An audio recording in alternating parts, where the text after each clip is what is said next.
Johnny, get your gun, get your gun, get your gun. Take it on the run, on the run, on the run. Hear them calling you. Hello, and welcome to the channel. Today on Frontline Rejects, we're going to mount a pair of scope rings to the optic rail on our Bergara B14 HMR so that we can mount an optic on it, which we'll do in a future video. These are Vortex 30mm low profile rings, and as you can see, we've currently got them set loosely on the rail. Now the first thing that we need to do is get them set at the correct distance apart on the rail. The way we're going to do this is set the scope that we will be mounting within the rings, and then we want to get behind the rifle and figure out quickly, just get a rough estimate of where the eye box is. After we've done that, we want to make sure that the rings are as far forward and as far back along the body of the scope as they can go within the rail.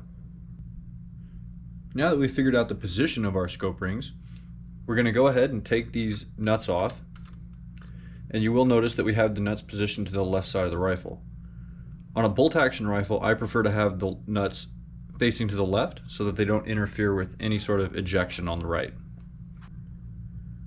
We'll add a little bit of blue Loctite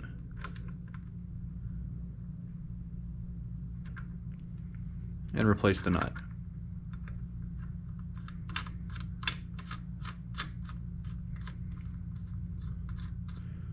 We'll loosely tighten this, and while we're tightening this, we want to push the scope ring forward within the slot.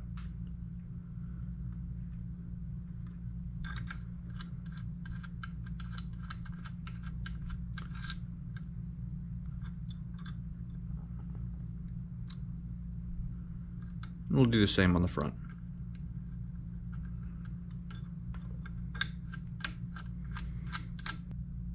Now the final step to mounting the bottom half of these scope rings is going to be to torque them to specification.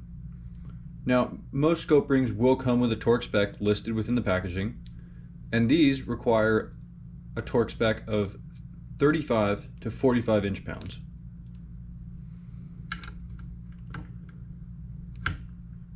Again, we want to be making sure that we're applying pressure to keep that scope ring as far forward in the channel.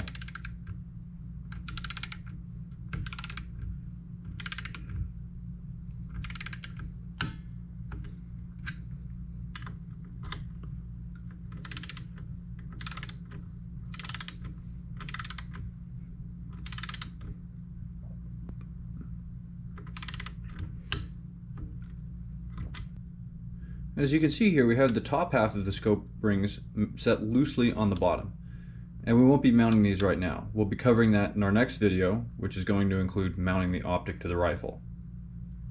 Now one side note is, if we didn't have a single piece rail here, then we would want to make sure that we lap these scope rings.